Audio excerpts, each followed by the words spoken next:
Hey,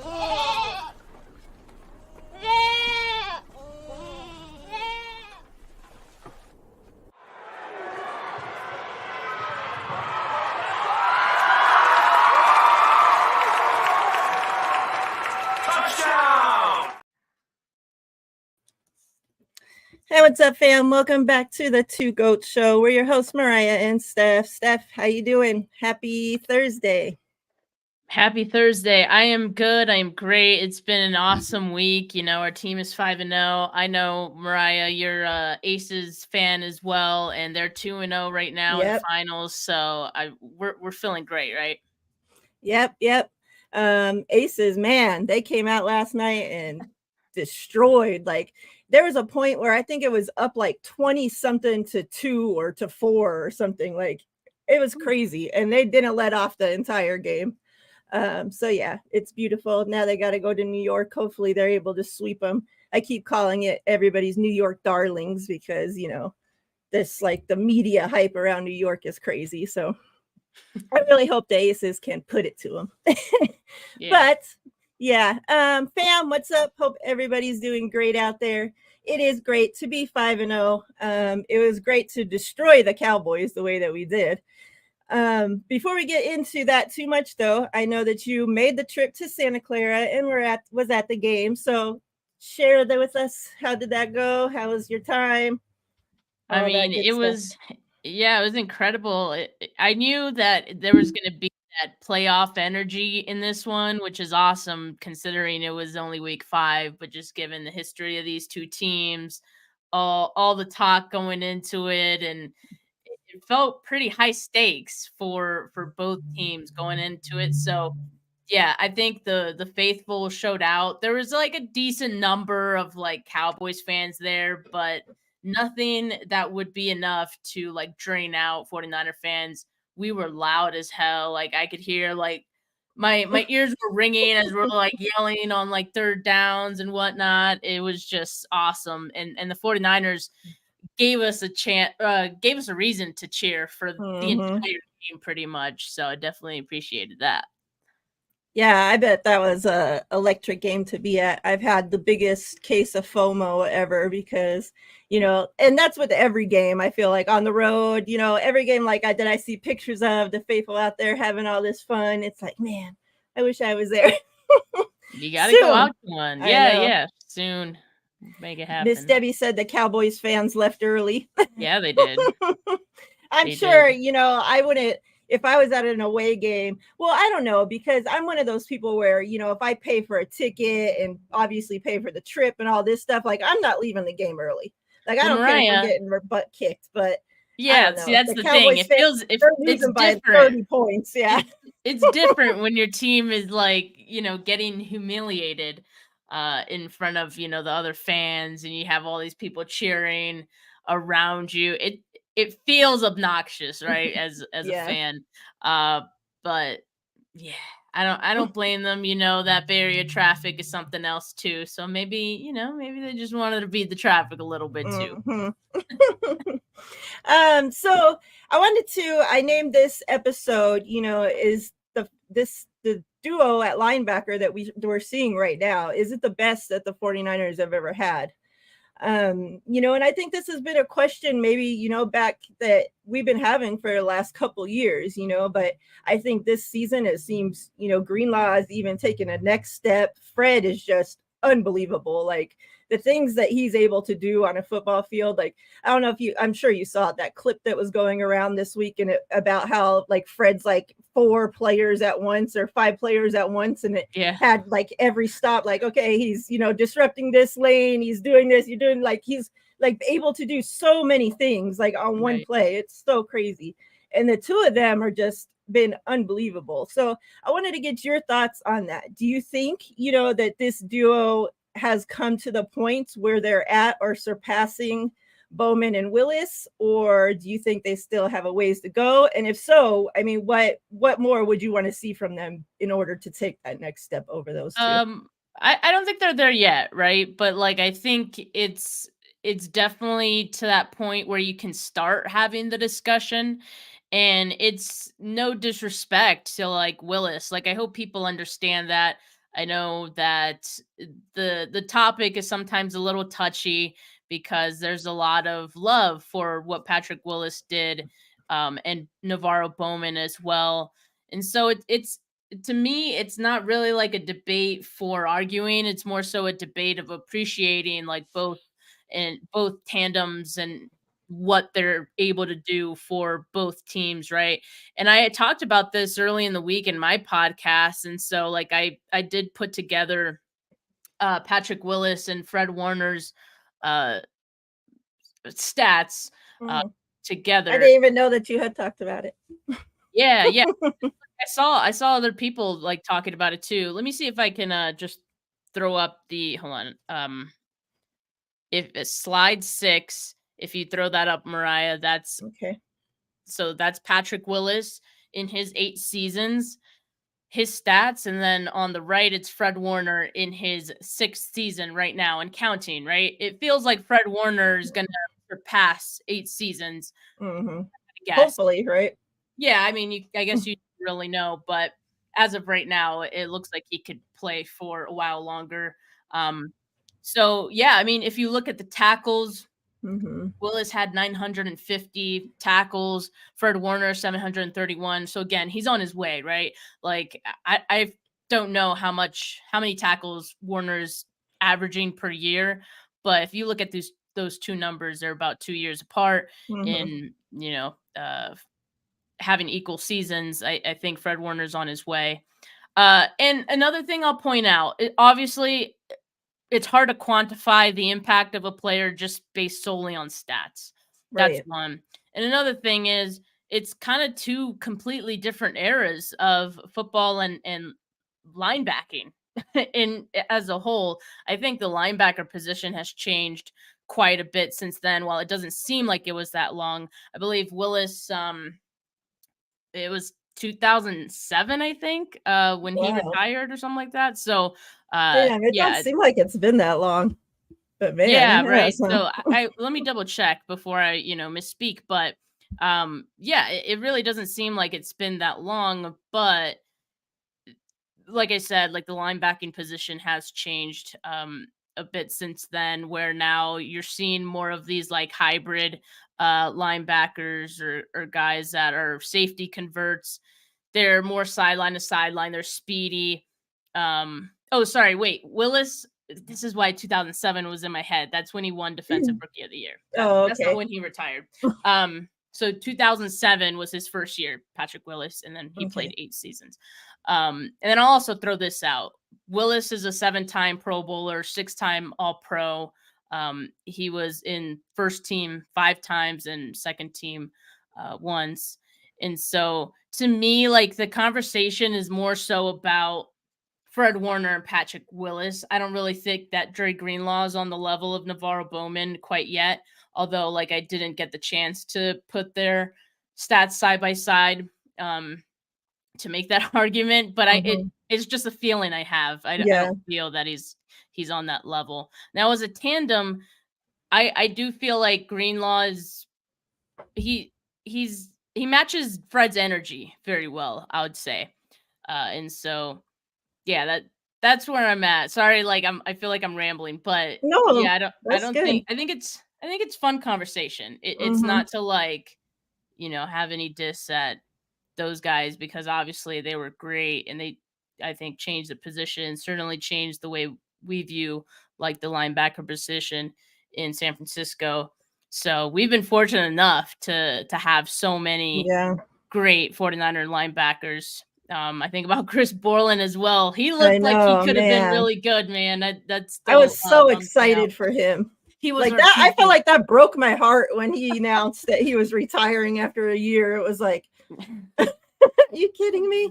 real, yeah, seriously. But yeah, Yeah, I I mean, appreciate what both of the tandems are doing or did yeah, doing we're and fortunate to like even be able to have this conversation that we're exactly. we're even comparing to, linebackers to those all-time greats, um and I agree with the Bowman and Greenlaw, that Greenlaw is not quite on that level yet, but I mean, Bowman was one of I know a lot of people liked Willis and that was their favorite player. And like, I loved him as well. But Bowman, just he played with just this,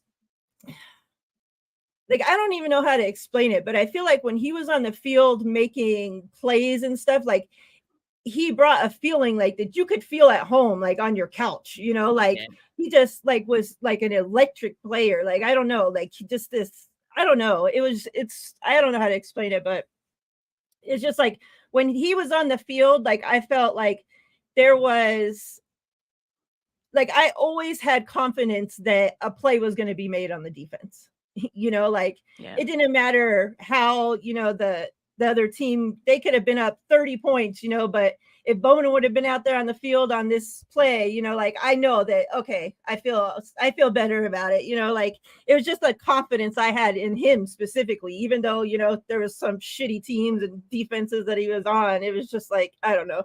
I just loved him as a player. And I wish, I feel like we all got robbed, and Patrick Willis himself got robbed of, what his career could have been had, he not had those, what was it, like toe injuries or foot, something with his feet, right? But could you imagine, had he been able to play like 15 years or something, he would definitely be in the Hall of Fame, and all this stuff right now, because wow, he'd be untouchable. I think if like he continued playing, like this wouldn't even be a discussion, right?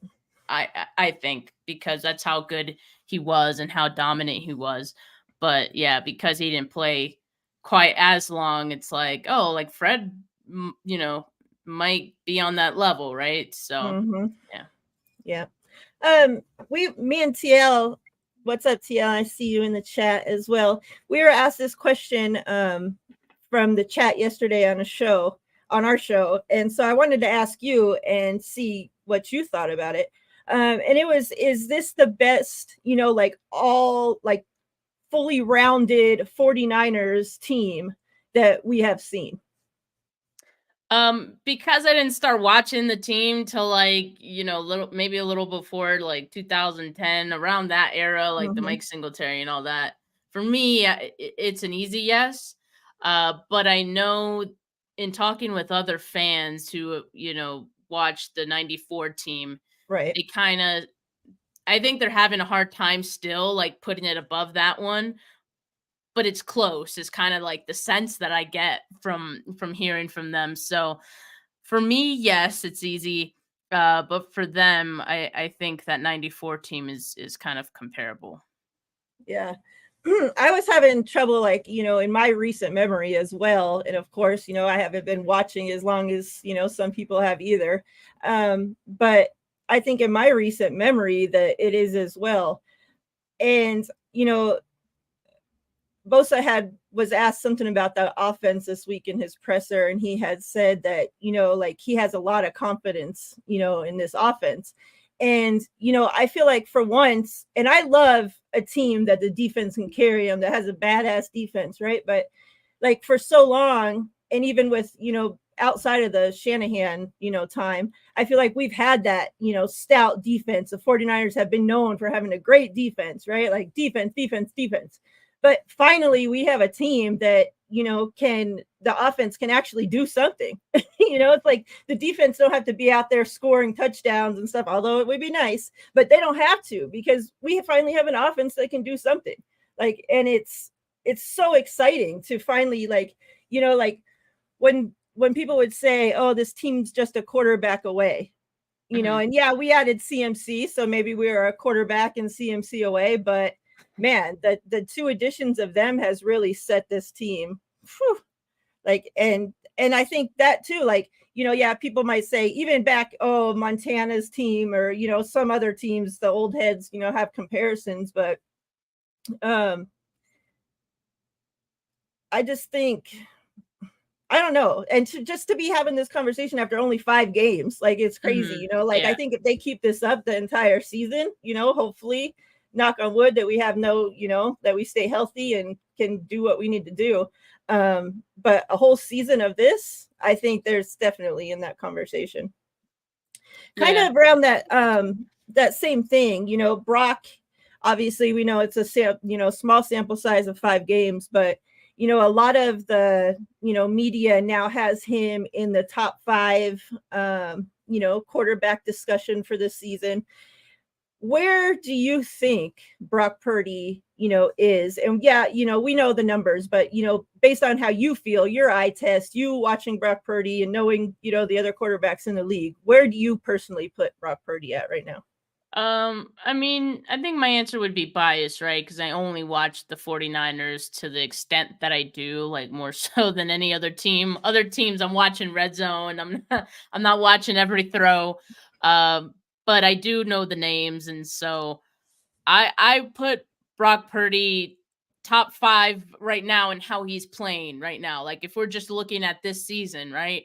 I would put him top 5 just because like if you look at all the metrics, if you look at all the stats and you look at how he's playing, he is playing like a top 5 Mhm. quarterback right now. And you depending on who you ask, they might say he's the top 1 right now or top 3, right? So yeah, that's definitely where I would put him. I understand like not calling him elite yet. Like I've had this conversation with other people where it's like, okay, if you're an elite quarterback, that's something you gain throughout multiple seasons. That's not something you get one season or in just a few games. Like being elite means you're playing at a high level for multiple seasons, and it's not something that can be taken away from you in one like off season either. Mhm. So yeah, elite is this highly coveted thing, and I don't think Brock Purdy is there yet because he hasn't played enough. Right. He hasn't gotten that chance to make his case. I don't think to be in that elite conversation. He's playing like an elite quarterback. Yeah. He's playing like a top 5 quarterback. He's playing like a guy who should be in the discussion for MVP. And I'll leave it at that. We'll just keep it rolling, see if he can keep it rolling, and yeah, like that's all it needs to be right now. Yeah, like I feel like the discussion there's on one side, people giving Brock all this credit, right? He's a top 5, he's this, he's that. And then there's the other side where, oh, well, it's Brock, he's on a loaded team, it's his weapons, it's Shanahan, it's, everything but Brock, right? And that this week I've also heard the conversation where you could take Mac Jones and switch him out with Brock Purdy, and Yeah, Mac that's Jones what would I'm be awesome. having the same type of season and be doing the same that Brock Purdy's doing right now, Hmm. which I think is laughable. But how do you feel Yeah, about that? I mean, that one is laughable. And like, what's funny about Dan saying that, and he was on, I think it was King BR, and so like now he's like, oh, like it hurt my feelings a bit that George Kittle thinks that that was disrespectful for me to say that. Like, dude, I mean, it was like, do you Yeah. not understand what you said? Like, come on. Uh, so I don't get this guy. And then also he said, um, I believe that there are about 8 quarterbacks who would be playing, very well with the 49ers right now. Yeah, that's true. Like, I mean, there's a lot of really good quarterbacks that I Yeah. think would be fair to say. Mac Jones to me isn't one of those guys. No. Like, why Mac Jones? Why Yeah. Mac Jones of it?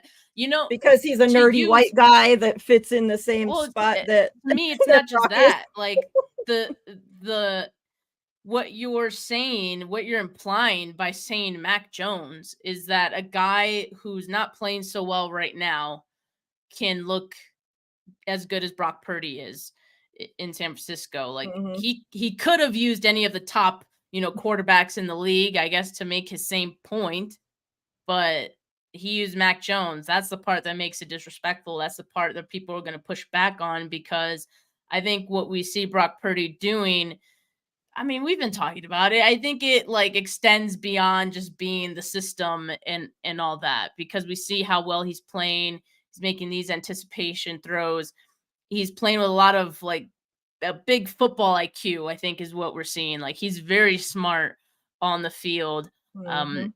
and so I don't know. To me that's what was disrespectful about it. That's what is rubbing people the wrong way and come on, he should know. He should know why people are upset about it. And then, like all we see and hear from like, the mic'd ups and everything, during the games is how much of a dog Purdy is when he's out there, right? So take all the football shit away, even just the person themselves. Like Mac Jones is always freaking crying on the football field. He's like always pinching players and grabbing their things and doing all this dirty shit, right? And then you have Purdy, who's a freaking dog out there, like shooting up and shit on the field. And it's completely two different players. Like, why? Like you said, why Mac Jones? And like, that the craziness that went on during the draft, right? Like anybody but hashtag anyone but Mac, right? And then you still want to bring up Mac Jones and throw him into this team. It's like, I'm so tired of hearing about Mac, and I'm so tired of hearing about Cousins. Hopefully, finally with the way Brock's playing and the way this team's doing, like we can shut down the Cousins conversations as well. Oh yeah, I'm sick of it. Those have been shut. Because it's still like, oh well, he's on the last season, now they're asking him if he would waive his trade clause and all this stuff. It's like, well, he ain't coming here. Yeah, at least we know that for sure. Yeah. Speaking of trades, though, we know that I don't think I've talked to you since. Did we? When did we trade for? No, because it happened like Friday, I think. Okay. So yeah, we traded for Randy Gregory. We know that obviously he's now with the team, practicing, all that good stuff. How did you feel about that? And then do you think that the 49ers still end up making a move prior to the trade deadline? I really like the move. I think it's a low risk, potentially high reward kind of move for the 49ers. And they've done moves like that in the past that have worked out. I'm thinking about Emmanuel Sanders. But I think it's good. I think they're looking at what the defensive line was doing. Maybe, Nick Bosa only having 2 sacks, or he only had 1 sack at the time that they made the trade, and he's getting all these pressures, but he's not getting the sacks. And you have Clinton Farrell and Drake Jackson on the other side. Maybe they felt that those guys weren't really moving the needle as much as they would have liked. So I think that's part of the motivating factor of them getting someone like Gregory, along with how I mentioned, like he's pretty cheap in the regard that they're paying him $840,000 this year. The rest of his contract isn't guaranteed. So if it doesn't work out, or if you get a Super Bowl this year, you can cut them and there will be no additional payments to be made by the 49ers. So I do like that part about it. So I think the hope, the expectation is that he can add a little bit juice on the other side of Nick Bosa, and that'll help Nick Bosa and maybe some other guys on the defensive line get home, because he's more of like a speed rush guy. So as we've seen, that is a good compliment to what Nick Bosa brings on his own. So yeah, that's kind of what I'm hoping. As far as like any other trades that the 49ers may make before the trade deadline, I'm not sure. It would not surprise me if they're calling, some of those teams, just seeing who's available. If there's another guy who they feel can make an impact and is also like low risk, I would think, I think they would do it.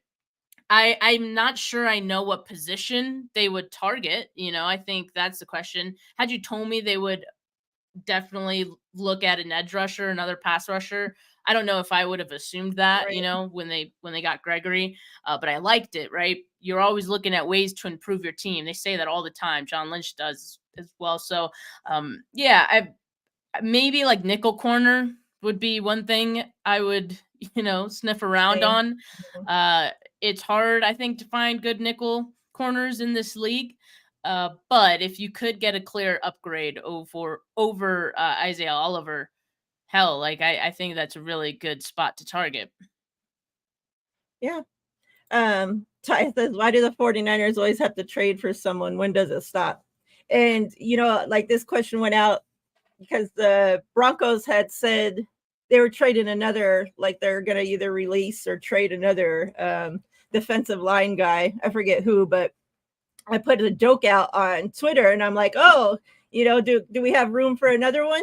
And like so many Yeah. people got so mad in the comments, like nobody knows how to take a joke, you know, like, oh, we don't need this, and how much people do you guys need? And like I feel like, you know, obviously not another defensive line piece, but if this is the best team that we've seen from the 49ers, and they, you know, we're legit going to make a run for the Super Bowl or bust, like everybody's Yeah. claiming, then you do everything that you fucking can to win the Super Bowl.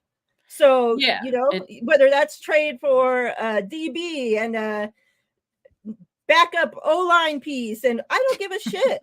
You do what you need to do to win this fucking Super Bowl. Period. Yeah. Yeah, no, I'm with you. I think it also comes from, you know, a lot of opposing fan bases were, myself included, were mad when the Rams, you know, went all in on their Super Bowl and they were picking up guys at the trade deadline, making those big off-season splash moves. And, you know, yeah, like it pissed me off too. But look, it got them a ring. If we can guarantee that, you know, why not? Why not do it? And again, because the 49ers have been so close for so long, like if you can get a player to move the needle even just a little bit, the 49ers are already so good. They don't need a player to move the needle a whole lot at this point. I think Christian McCaffrey did that for them last year. But yeah, if you can add just a little bit extra, why not? And if they can afford it, why not? Yeah. You know, kind of on that same thing, and right after this, we're going to get into the game, but and I know obviously 1 week at a time, you know, the 49ers, you know, we're just trying to go 1-0 this week. Well, we're not players, so whatever. We can think ahead. I want to know, do you think, you know, obviously we're talking about it, the ultimate goal is to win a Super Bowl. Well, we know that the two teams I feel standing in our way are the Eagles, right, in the NFC, still the only other undefeated team. The ones that obviously we didn't have a quarterback, but we know how it ended last season, so you have to give them the respect, right? And the Chiefs. You know, ultimately, like we need to be able to beat the Chiefs. Do you think that we finally have the team that one? Like I feel like, you know, even if you didn't have the defense that can be able to stop Mahomes, because it's hard to stop Mahomes, right? Like he's going to make plays, he's going to put up points, but and I feel like prior we didn't have the offense or the quarterback leading the offense that could be able to outduel Patrick Mahomes, right? Like if you're going back and forth, we've seen like how he does with Josh Allen, you know, like it literally comes down to the last second on the time clock because they're back and forth. Like whoever has the ball last and scores last, that's who's going to win the game, right? Like, do you feel like we finally have the offense and the defense, and even the special teams is playing crazy good, you know, the kicker, the punter, the the gunners, everybody's playing great. Do we finally have the team that's going to be able to compete and even be able to beat the Eagles and the Kansas City Chiefs? As it stands right now, I mean, we're in week 5. A lot can change with 49ers. A lot can change with any of those two teams that you just mentioned, right? But as of right now, if I'm looking at all three of these teams, I think the 49ers are playing the best out of all of them, including the Chiefs. Like the Chiefs honestly don't look that great right now. I Right. think they're working through some things. I think they'll figure, you know, they'll work out those kinks, and eventually as the end of the regular season gets closer, they'll be a lot more focused. But yeah, as it stands in week 5 or after week 5, I feel really good about the 49ers. And the reason, like you mentioned, is that this team is the most balanced 49ers offense we've seen in a really, really long time. And I was mentioning on my show earlier and yesterday, I just like bringing it up because I think it shows how good of a team, overall team, the 49ers are right now. That the 49ers are the only team in the league right now with the top 10 unit in DVOA in all 3 phases of the game. And so I don't remember the last time they've been this balanced. So Right. yeah, you have an offense that, you know, if your defense is playing a really tough offense, like a Patrick Mahomes led offense or a Jalen Hurts tush push led offense, then you have an offense in the 49ers that can keep up. And all your defense needs to do is limit them, you know, and Mhm. let your offense do what it does. So I feel really good about it. And if you look at some of the other teams, you look at the Chiefs, you look at the Eagles are actually a pretty well balanced team as well. So yeah, I think they're going to be an issue for the 49ers for this season. Of course, they are going to be in the way. I think they'll be they feel like they're in each other's way right now, Mm-hmm. right? Like one of those teams are going to have to, face each other. We'll get a better idea in week 13. But most of the teams that have really good offenses aren't balanced really. Like they don't have the defense that's as good to, play this complementary like football where one unit is helping the other one out kind of thing.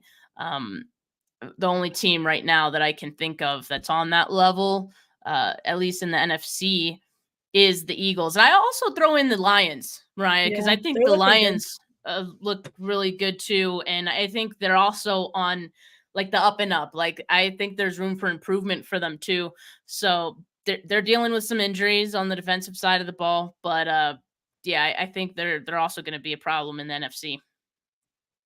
Yeah, I agree. I like the Lions, and I talked about this with TL yesterday. Like, I really like the Lions coaching staff, because most of I don't know this year, but I know last year 100% of their coaching staff were ex players, that had played in the NFL, and like of course you don't need to obviously have played football to coach football. We know that there's other coaches that haven't, or they only played, little bit of college and whatnot. But I think it really goes a long way because that team was so young, right? And a lot of teams they'll keep like the veteran guy, like we kept around, Richard Sherman, Jason Verrett, because they were the old vets, right? So that they could be able to teach the young guys. And if you have a coaching staff that are the old vets, like that really comes in handy when you have such a young team like the Lions had the last couple years. And like they've really like built that team, from the ground up, and they're doing things the right way. And I know a lot of people thought they were crazy. Their first intro, video. Remember when he was talking about biting kneecaps and whatnot, like. But man, like when they were on Hard Knocks, like that, they had me wanting to freaking go out there and lace up and play football for them, right? Like they're the real deal. Like I really, I think the 49ers are a lot better than them still. But I mean, in their shitty ass division, like they're doing pretty good. So let's get into this Cleveland game. We know it was announced today that Elijah Mitchell's back at practice, and take that for what it is. I don't know. I really hope that they keep Mason at running back too. I think he deserves to be there. And I mean, let's be honest, every time Elijah Mitchell comes back from injury, he's out in another game or two. So, like, I kind of just wish they would trade him, honestly. Like, now that he's healthy or he's back at practice, like, make him one of the trade deadlines. They're tied. We don't have to trade for anybody. Let's trade away somebody. How about that? Because, man, like, I really like Elijah Mitchell. Like, I met him in person. He's a really nice guy. And he runs, like when he's healthy, he's a great runner, right? Like he carried this team, but man, he's just had the worst injury luck. I don't know. Like, but I mean, other than that, Banks, they thought like he had a serious pec injury or whatnot, and ended up being, I think, a shoulder that he's day to day. So luckily, we're doing pretty good on the injury front. On the other hand, the Browns, they're not so lucky. Obviously, we know Chubb is out for the season, right? And they're now Watson is hurt. They say that I guess they're coming off of a bye, and he didn't play the week before with Ravens. I don't know if he practiced today, but he didn't practice yesterday. So I mean, they're saying that PJ Walker will get the start if he can't start, and which is surprising because DTR got the start against the Ravens, but I guess that experiment's over. So the 49ers most likely are going to go up against PJ Walker. How you feeling? You feeling confident about this one? I do, and really what gives me confidence is what I was talking about before. The 49ers are a balanced team, and you look at the Browns and they are completely one-sided on this team, and it's all their defense, right? They have the number one defense in DVOA and in a number of other metrics, and their offense is ranked 26th in DVOA, and they're really like middle of the pack, bottom half of the league in a lot of other like offensive metrics, right? So, yeah, I mean, in that case, I would feel good. I think the 49ers defense just has to keep the game close, which they will. Shouldn't be a problem to limit this Browns offense, especially with PJ Walker, who, by the way, Steve Wilks has experience with. So that can, come to an advantage here as well. Yeah. Thank you, Symmetry 7. I didn't even see that one. Yeah. So I think the advantage is for the 49ers defense. And as long as they can shut the Browns offense down and limit them to 3-and-outs, their defense is going to have to stay on the field for a really long time against this 49ers offense. And if the offense of the 49ers gets into this game where, they're not making a lot of big plays, because by the way, the Browns defense is second best in limiting explosive plays. The 49ers are the best at limiting explosive plays. So if the 49ers offense aren't getting these big plays downfield and all this stuff, that's okay. I think they can live with that. I think what I'm going to see from the 49ers is how differently can they win? Can they find another way to win if they're being limited a bit on offense? If you get another team like the Browns who maybe can stop Christian McCaffrey or limit McCaffrey, kind of like we saw the Dallas Cowboys do, who's going to step up once again? I wouldn't be surprised if George Kittle has himself another big game in this one, quite honestly. And I'm also looking at Brandon Ayuk to have a good game again as well. So, yeah, I think the 49ers offense just has to keep chipping away at it. And eventually, like, the floodgates are going to open because the Browns defense is just going to have to be on the field for a long time. Yeah, I think the obviously the person you'd be most worried about on the Browns is Myles Garrett, and pretty similar to Parsons this last week, he mostly lines up over Trent Williams' side. Yeah, and I think the numbers are this season so far he's taken 121 snaps at left tackle, 19 at right tackle, and 9 in the box as an interior rusher.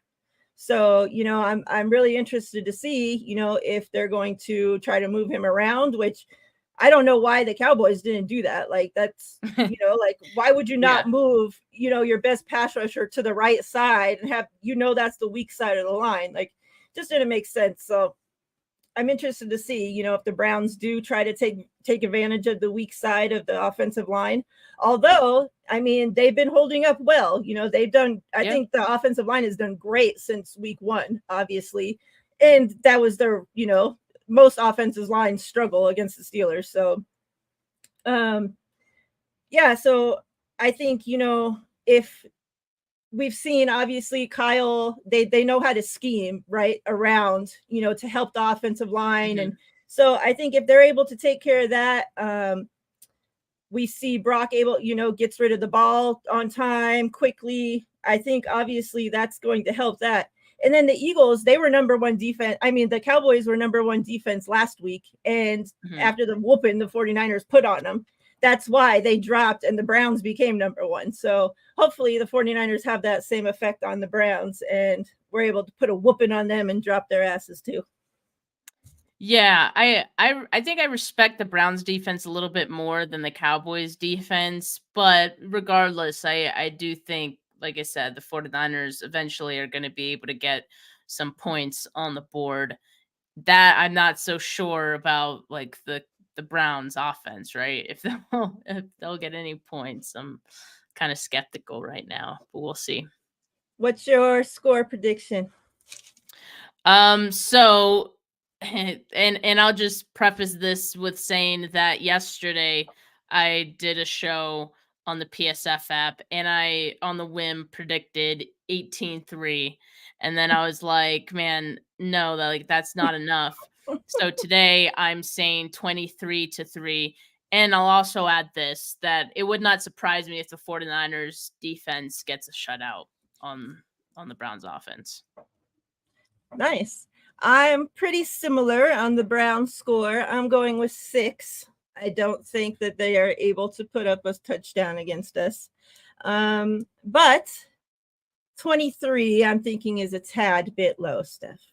I'm glad you raised it from 18, but I'm going with 38-6. Oh my goodness. Yep. You know what? Though? You're going with, like, if you were a bettor, you have to go with the stats. Like, you have to go with the trends. And the 49ers have been not only scoring over 30 in every game, but like it seems like it's increasing every week now. So and the defense, they're able to shut the other team down a little bit more each week. So all right. Yeah, hopefully. That's a good prediction. I'd prefer yours over mine, just saying. Yeah. Either way, I hope that it's a great game. Hopefully next time we're here, next time I see you, we'll be 6-0. I know let me give this guy his name out here, Ken James, in the chat. He was in the chat of my show yesterday as well, saying that we would be 5-1 after this week. So Ken James, next week when we're 6-0, make sure that you come back, friend, okay? Because we'll be like, I like to see you then and see what your next prediction will be. But yeah, you have anything else? Any other shows? Your show tomorrow? What you got going on? Yeah, tomorrow I'm doing my preview show, and that's my deep dive preview show. I pretty much look at the cautious matchups for the 49ers and the most favorable matchups, and really looking at what they're doing both on defense and offense. I do that with Lori Fitzpatrick every Friday, so make sure you guys tune into that, 5:30 Pacific time. But yeah, that will be my last show before Sunday, so excited for it. And are you going to the game or you're staying home? I will be staying home. I see Courtney's going to the game. Have fun, Courtney. That's awesome. Be safe out there. No fights. Yeah, that's awesome. But no, I'm just staying at home for this one. Okay. Yep, me as well, of course. But everybody that's going to the game, have a great time. Be safe. I know John V was in the chat earlier, and maybe he's still there. He's going to the game as well. Represent us loud and proud. I'm sure the faithful will take over that stadium like they do every other one. So I'm sure it'll be a great time. But yeah, everybody have a great rest of your Thursday. Have a great rest of your week. And everybody have a safe and happy weekend.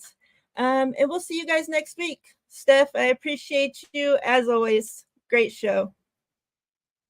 We're out of here, fam. Peace.